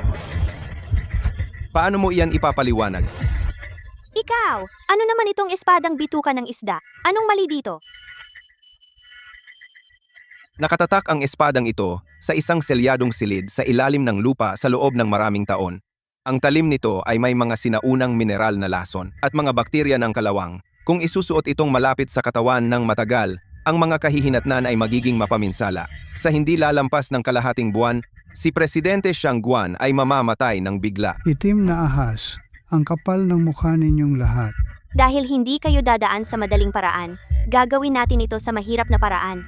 Huwag ninyong hayaang makalabas sila sa pintong iyon. Protektahan si President Shangguan. Nakatawag na ako ng dagdag na tulong, pero hindi sila makakarating dito nang hindi bababa sa kalahating oras. Ang mga gwardyang ito ay hindi magtatagal ng ganoon katagal. Ako ang tutulong. Bumalik ka! Doktor ka, bakit mo itinatapon ang buhay mo?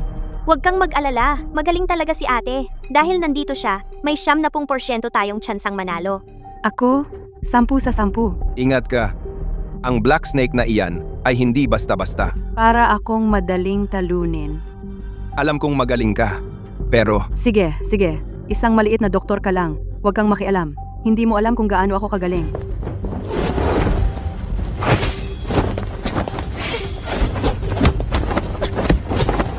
Lucien, huwag kang mag-alala, magaling talaga si ate. Hintayin mo lang ang matagumpay niyang pagbabalik. sinabi ko sa iyo na mag-ingat, pero ayaw mong makinig.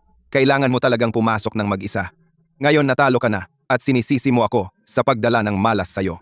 Kalokohan iyan. Dahil alam mong mapanganib ang itim na ahas. Noong sumugod ako kanina, bakit hindi mo ako mariing pinigilan? Kung hinawakan mo ang binti ko at hinila ako pabalik, tiyak na hindi sana ako nakapasok.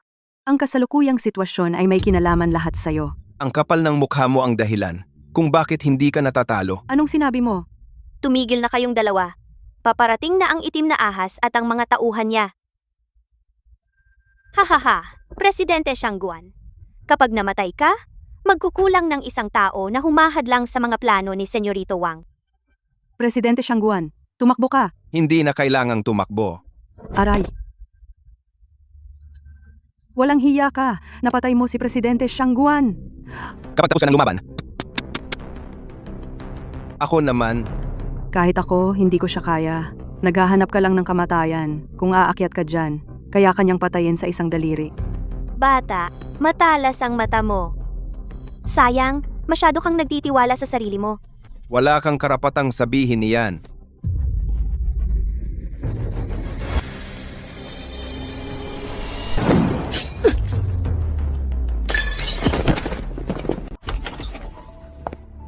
Wow! Ang galing mo talaga. Akala ko medisina lang ang alam mo. Han Yu, huwag kang bastos. Astig talaga tong lalaki. Pwede siyang maging maestro ko. Hindi iyon makakababa sa katayuan ko. Han Yue, ano bang iniisip mo? Dr. Lu, iniligtas mo ang buhay ko ngayong gabi. Pahintulutan mo akong yumuko sa iyo. President Shangguan, hindi na ko kailangan iyon. Dr. Lu, ito ang kasulatan ng pagmamay-ari ng isang klinika na akin. Ito ay nagkakahalaga ng 43 milyong dolyar. Ito ang singsing ng tigre ng langit. Gamit ang singsing na ito, lahat ng mga alagad ng Asosasyon ng Medisina at Martial Arts ng Jiangcheng ay susunod sa bawat utos mo. Ibinibigay ko ito sa iyo. Napakahalaga nito. Dr. Lu, kung tatanggi ka ulit, mamaliitin mo ako. Sige, tatanggapin ko ang mga regalo mo.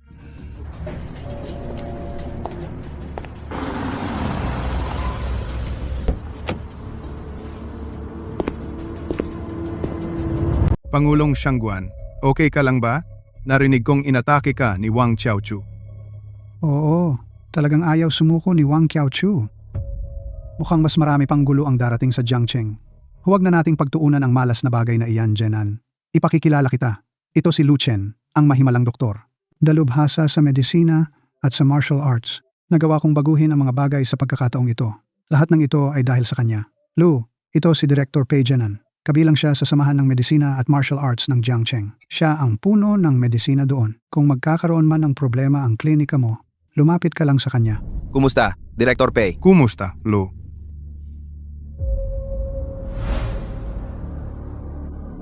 Siya nga pala, Lu. Talagang malala ang kalusugan ni Director Pei kamakailan. Sakit sa leeg, pulikat sa binti sa gabi, at muntik nang tumigil ang puso niya habang natutulog. Tingnan mo siya. Tulungan mo siya. Ha! Sakit sa leeg at pulikat sa binti ay dahil sa sobrang tagal ng pag-upo at ang pagtigil ng puso na iyon ay aksidente lang. Mas mabuti ng ligtas. Lu, tingnan mo nga siya. Huwag mong alalahanin ang bayad. Sige, tingnan na ni Lou. Sa totoo lang, hindi na kailangang suriin. Ang ugat ng iyong problema, Director Pay, ay nasa susi ng kotse na hawak mo. Ang susi ng kotse? Eksakto. Ang susi ng kotse, mas tiyak ang iyong kotse. Pangulong Xiangguan, yung ipinakilala mo, talagang marunong magbiro si Dr. Lu. Director Pei, hindi nagbibiro si Lu Chen. Siya ang nagpagaling kay Elder Han. Pakinggan na lang natin ang sasabihin niya.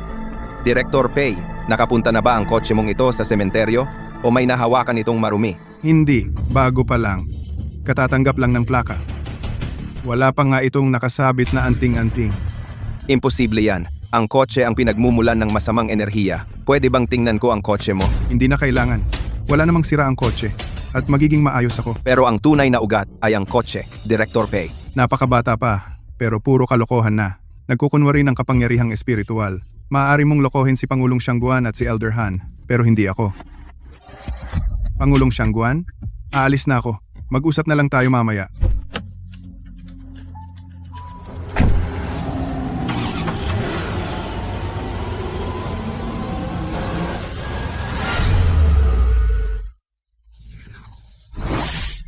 Pangulong Xiangguan, magpadala ka agad ng tao para ibigay kay Director Pay ang anting-anting. Siguraduhing tanggapin niya ito. Kung hindi, hindi siya makakaligtas sa araw na ito. Siya. Aayusin ko na agad. Ang tigas ng ulo ng taong to. Noong muntik na akong mawalan ng pasensya, sa wakas ay inilagay niya sa bulsa. Lu, may totoong mangyayari ba kay Peshu? Ay, sana makaligtas siya. Ito pala ang klinika na ibinigay sa akin ni Presidente Xiangguan, no?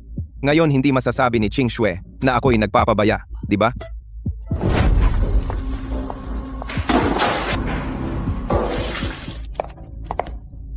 Ikaw ang namamahala dito. Ano yon? Ako ang namamahala sa benta ng Shengshi Herbs. Kakabukas mo lang ng klinika, di ba? Bibilhin namin lahat ng mga halamang gamot mo. 180 klase ng halamang gamot. Presyong walang tawad. 5 milyon. Masyadong mahal. Hindi namin kailangan. Kung hindi, wala na ang klinika mo. Pwede kong ipawasak ang lugar na ito ngayon. Umalis ka. Pinsan, magdala ka ng mga tauhan para wasakin ang isang klinika. May pasaway na ayaw makinig. Sino ang nanggugulo sa pinsan ko? Sabihin mo ang pangalan mo. Hindi ako nakikipag-away sa hindi kilala. Pangalan ko? Ako, si Lu Chen. Lu Chen, Zen, amo. Anong gagawin mo sa akin? Chen, pasensya na. Hindi pagkakaunawaan lang to. Hindi pagkakaunawaan? Hawak mo yan at sinasabi mong hindi pagkakaunawaan? Pinsan, may-ari lang siya ng walang kwentang klinika. Malaking bagay ba yan? Oo, sobra. Chen, hindi pagkakaunawaan lang to. Gusto lang naman naming itanong sa'yo kung kailangan mo ng dagdag na manggagawa. Alam kong may klinika ka, kaya pumunta kami rito para tingnan. Kung kailangan mo ng tulong. Talaga? Sakto. Kailangan ko ng mga tao para ayusin ang septic tank. Dito na kayo magtrabaho. Pwede na kayong umalis kapag tapos na. Walang problema mga kaibigan. Tara, maghukay tayo ng septic tank. Ha? Bakit ka tumatakbo? Magpinta ka. Sobra ka na. Taga Shengshi Pharmaceuticals ako. Alam mo ba kung sino ang tagapamahala namin? Shengshi Pharmaceuticals. Ang lakas ng dating. Shengshi Pharmaceuticals. Sino ang namamahala doon ngayon? Sa tingin ko, si Lin Baishan. Ano? Sabihin kay Lin Baishun na pumunta rito para magpinta. Ang yabang.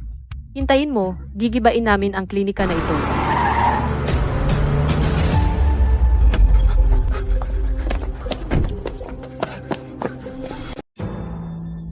Mr. Lu, saan ninyo gusto kaming magpinta?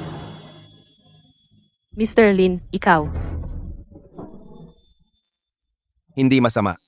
Mabilis kang nakarating. Kumakain lang ako sa malapit. Dumating ako agad nang marinig ko ang utos mo. Mabuti, mabilis kang matuto.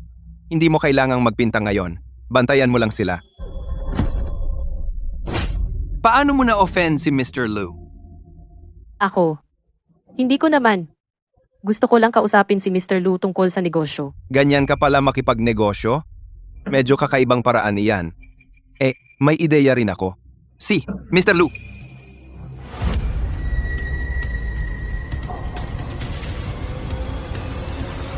Ang pader ngayon, ipinta mo ang mukha niya. Si, Hindi. Pakiusap.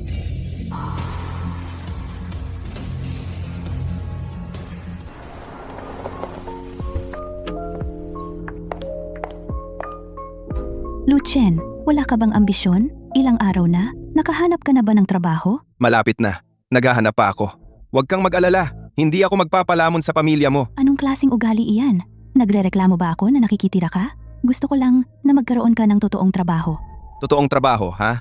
Para maging disente ka araw-araw at makipagrelasyon kay Zhao Dongyang. Dumating si Zhao Dongyang sa aking kumpanya upang pag-usapan ng pakikipagsosyo at nagkataon na ang sasakyan ko kinuha ni Chen Xiaoyu para sunduin ng isang kliyente. Kaya hinatid niya ako pa uwi. Wala namang nangyayari sa amin.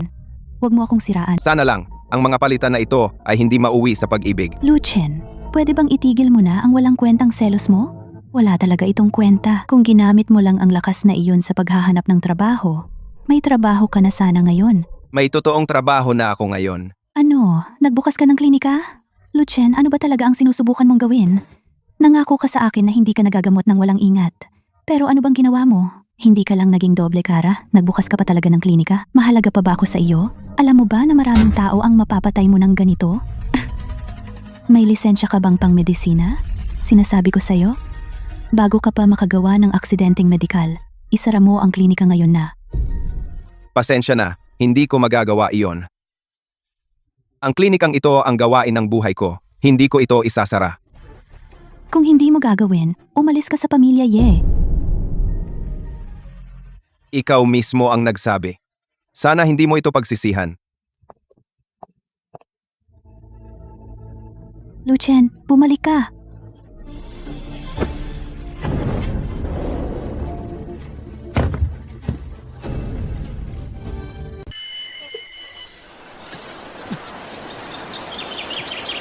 Dr. Lu, iligtas mo ako! Ginoong Pei, sa hitsura mo, may nangyari sa'yo kahapon. Dr. Lu, hindi ko nakita ang galing mo. Pagkatapos nating maghiwalay kahapon, naaksidente ako. At naingkanto ang aking 7 taong gulang na anak na babae. Ganoon ba? Pagdating ng gabi, ang asawa ko ay nawala sa sarili at nagmamadaling tumakbo sa balkonahe para tumalon. Pakiramdam ko ay parang natigilan ako, hindi makagalaw. Sa kritikal na sandali, buti na lang, gumana ang anting-anting mo. Napabalik ako sa aking katinuan at nailigtas ko ang aking asawa. Hindi ko inakala na ganito pala ito, kalala. Pakiusap, Dr. Lu, iligtas mo ako. Pinasasalamatan kita habang buhay. Tingnan ko muna ang kotse na ito. Dr. Lu, ang iyong mga kakayahan, nakita ko na. Pero ang kotse na ito, hindi pa ito nakapunta sa sementeryo.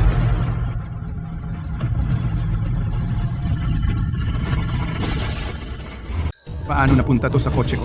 Sino ang gumawa nito? Hindi mo naaalala?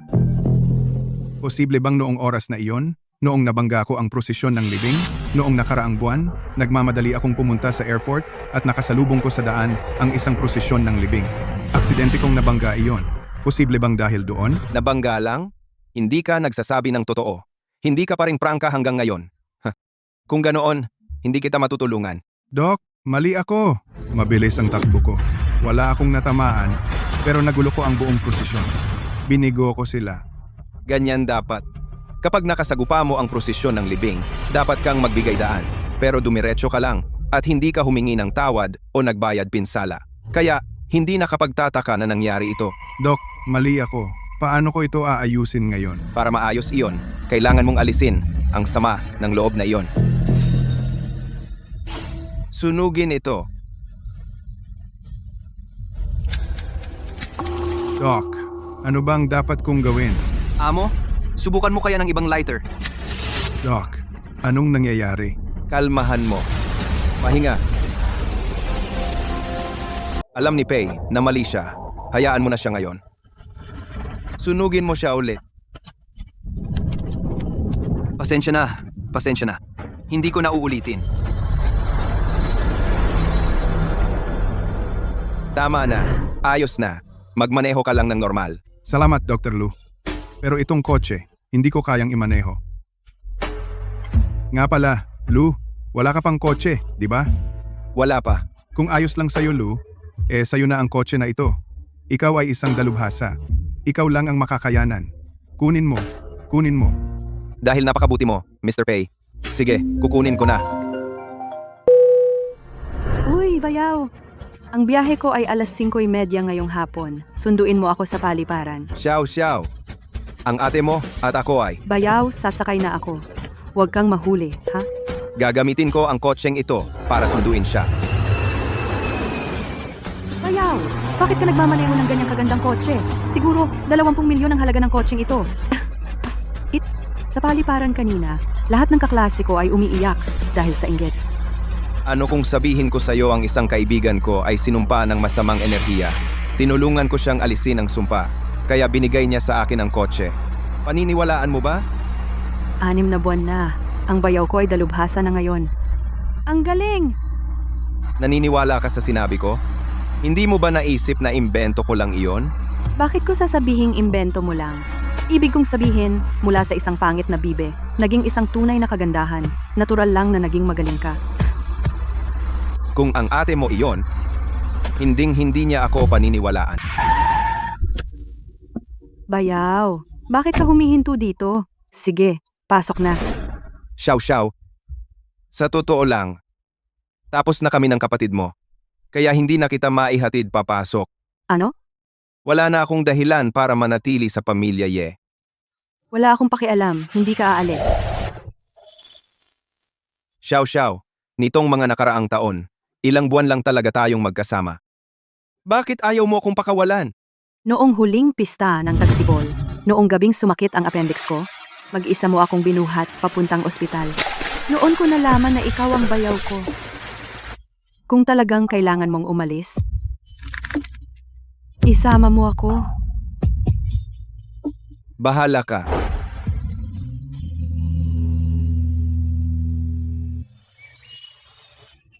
Magandang umaga, bayaw. Tingnan mo, Xiao, Xiao. Talaga bang mananatili ka na lang dito? Bayaw, kailan ka babalik sa pamilya, Ye? Sasamahan kitang bumalik kapag bumalik ka? Ikaw talaga. Master Wang, sinaliksik ko na yan. Itim na ahas at puting ahas. Parehong namatay sa mga kamay ng isang lalaking nagngangalang Lu Chen. Lu Chen. Kaya niyang patayin ang itim na ahas at puting ahas, pero halos hindi siya banta. Ano ang pinagmulan niya? Ang manugang na nakatira sa pamilya Ye. Kailan pa nagkaroon ng Jiangcheng ng isang bagong pamilya? Ye? Ang pamilya Yi ay isang karaniwang pamilya lang sa Jiangcheng.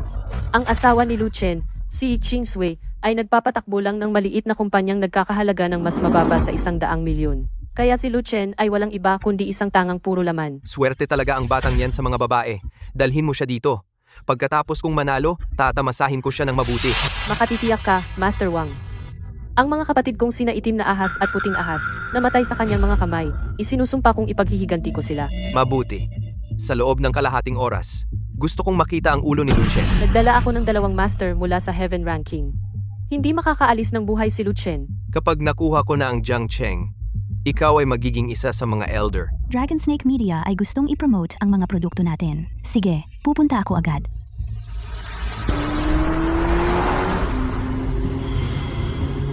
Parang may mali.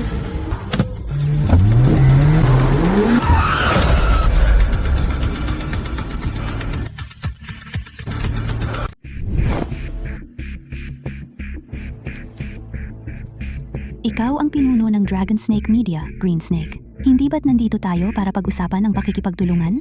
Anong ginagawa mo? Magandang tanong. Pero hindi ko ibibigay sa'yo ang sagot. Kung gusto mong magtanong, itanong mo sa mahal mong asawa. Ano? Ano ang pakay mo? Nakatutok sa'yo ang isang importanteng tao. Kaya pala ikaw ang pinakamagandang babae sa Jiangcheng. Talagang kaakit-akit ka. Maaga pa. Bakit hindi tayo magsaya ng kaunti? Huwag, pakiusap.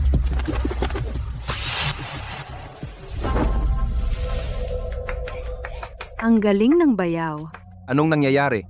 Parang hindi ako mapalagay. Uy, Dr. Lu, may mali. May nangyaring kakilakilabot. Dr. Lu!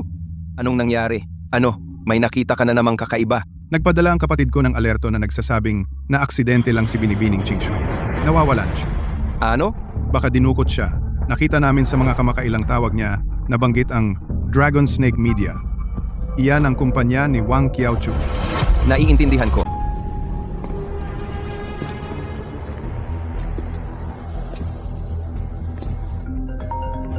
Dr. Lu, ang Dragon Snake Media na ito ay isang kumpanya ng pamumuhunan sa panlabas. Ngunit sa totoo lang, isang organisasyon ito na lihim na nagsasanay ng mga mamamatay tao para kay Wang Qiaochu. Ang nasa likod ng lahat ay si Green Snake. Siya ang nakababatang kapatid ni na Black Snake at White Snake. Pero mas malakas siya kaysa sa dalawang kapatid niyang babae. Hindi mo maaarok. Green Snake, Black Snake, bahala na. Lakas loob mong galawin ang mga tao ko. Ngayong gabi, mga patay, naahas kayong lahat. Hindi ako makapaniwala na naglakas loob kang pumunta dito. Marami akong eksperto dito. Nakatadhana itong maging libingan mo. Tumahimik ka.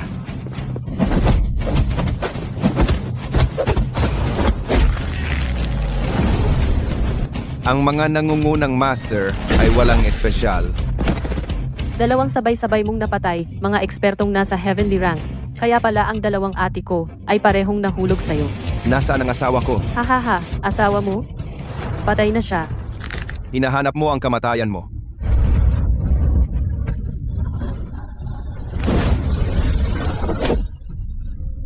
Pero ano ang silbi ng pagiging malakas? Ang maganda mong asawa, nilibang ko na siya hanggang sa mamatay. Hindi mo ako mapapagsalita. Ipaghihiganti ako ni Mr. Wang.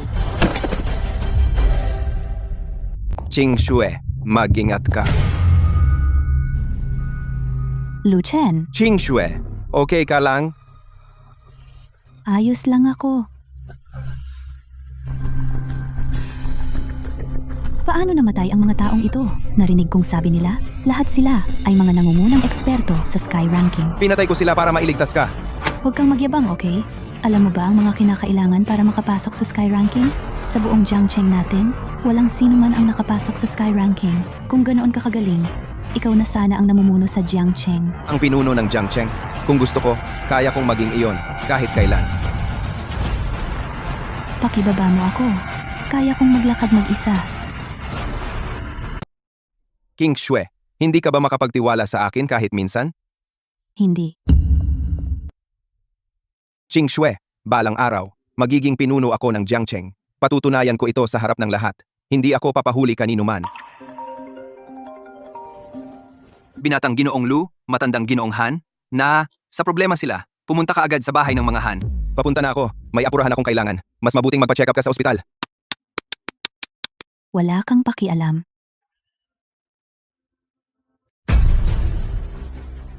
Ni hindi ka makahinga.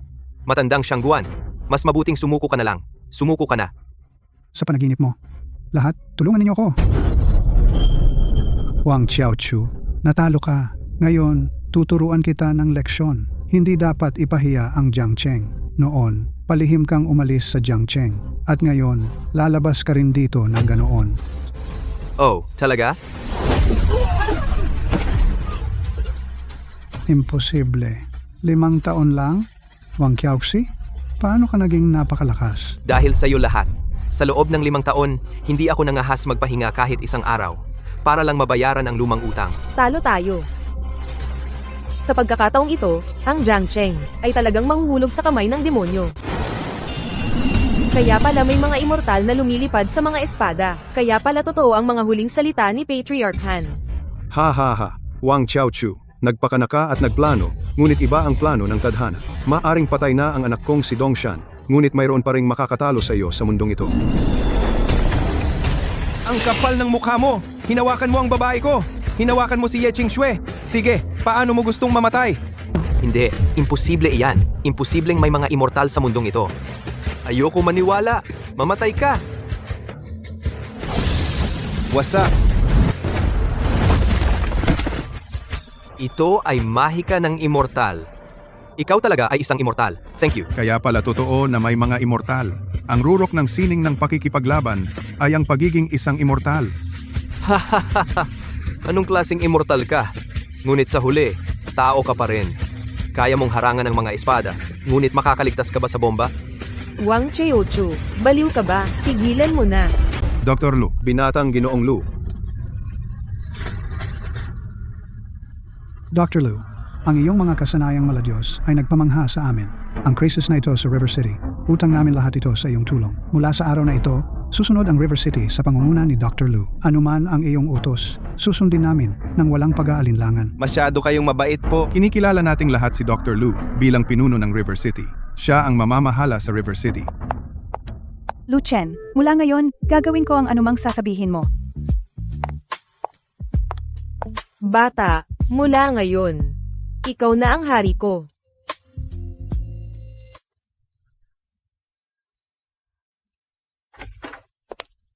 May nangyayari. Wala ka bang dapat ipaliwanag sa akin? Anong dapat ipaliwanag?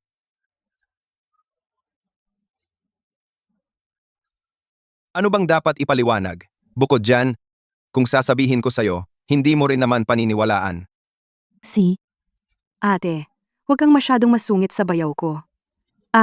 Tumahimik ka tungkol sa paglayas mo sa bahay. Hindi pa nga kita pinagsasabihan. Gusto mo ng paliwanag? Sige, ipapaliwanag ko sa'yo. Ako'y dalubhasa sa pagbasa ng mukha.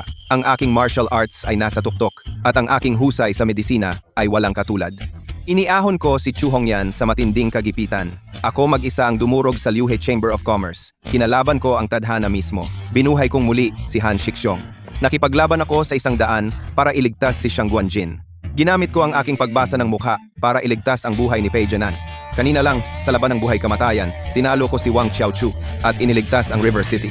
9 sa 10 mga elite sa River City ay may utang na loob sa akin. Nirerespeto nila ang aking medisina at martial arts at tunay na nakikipagkaibigan sa akin. Kaya binigyan ako ni Pei Jianan ng Audi. Binigyan naman ako ni Xiang Guanjin ng klinika. Si Han Yue ay nangako sa akin ng pag-ibig, nakahanga-hanga. Ngayon, ako ay makakalakad ng may dangal sa Jiangcheng. Kung pera man o mga koneksyon, kaya kong makuha ang mga iyon ng madali. Ang angka ninyong Ye ay hindi nakarapat-dapat sa atensyon ko. Sapat na ba sa iyo ang mga paliwanag na ito? Tama na, Lu Chen. Gusto kong magpaliwanag ka ng maayos. Hindi para magsalita ng kung ano-ano. Sa tingin mo, hindi ko alam na nakapasok ka sa tinatawag na mataas na lipunan ay dahil sa desperadong pakikipagsapalaran ng Liuhe Chamber of Commerce? Gising ka nga, walang libreng tanghalian, lalo na si Bai Ruge. Napakaraming pabor ang natanggap mo mula sa kanya at umasa ka sa kanyang mga mapagkukunan. Sa tingin mo ba makakasalamuha mo ang mga makapangyarihan nang hindi mo ito binabayaran? Nakita mo? Sinabi ko sa iyo, pero ayaw mo maniwala. Iginigiit mong magpaliwanag ako. Gusto kong ikaw ang magpaliwanag. Hindi para magsalita ng kalokohan. Mukhang wala kang balak magpaliwanag. Sige, hindi kita pipilitin. Umalis ka na. Bahala ka. Xiao, alagaan mong mabuti ang ate mo.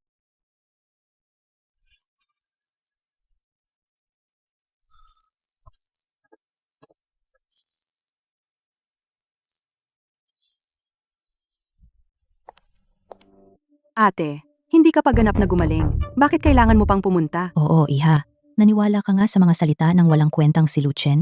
Sa tingin mo kaya niya magagawa niyang maging miyembro ang pamilya natin sa Yunding Association? Biro lang yon, hindi ba?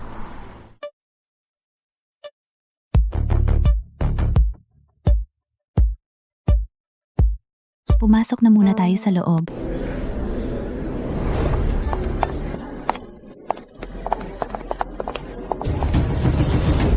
Nasaan ang bayaw ko? Hindi ko siya nakikita, kahit saan. Ito ang piging ng dragon. Ang pinaka-eksklusibong kaganapan sa Jiangcheng. Hindi kahit sino ang makakapasok. Ang pamilya ninyong Ye ay nakapasok lang dahil sa pamilya Zhao. Iyon lang ang dahilan. Ang isang hamak na gaya ni Lu Chen ay nararapat lang na magutom sa labas. Tama na. Tigil. Mga iginagalang na panauhin, ang piging ng dragon na ito ay inihahandog ng pamilya Han mula sa imperial na kabisera.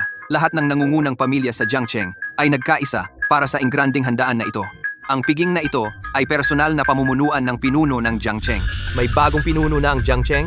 Imposible yan. Mula nang pumanaw si Han Dongshan, ang mayayamang pamilya sa Jiangcheng ay hindi kailanman tunay na nagkaisa. Sino ba talaga ang taong ito na kayang magpasakop sa kanilang lahat ng kusang loob? Kaya, sino ba talaga ang taong ito? Qing Shui, balang araw, aakyat ako sa pinakamataas at magiging pinuno ng Jiangcheng. Sa harap ng lahat, patutunayan ko sa iyo na kasing galing ako ng sinuman. 9 sa 10 sa mga makapangyarihan sa Jiangcheng ay may utang na loob sa akin. Nirerespeto nila ang aking husay sa medisina at martial arts. Imposible yan. Masyado yata akong nag-iisip.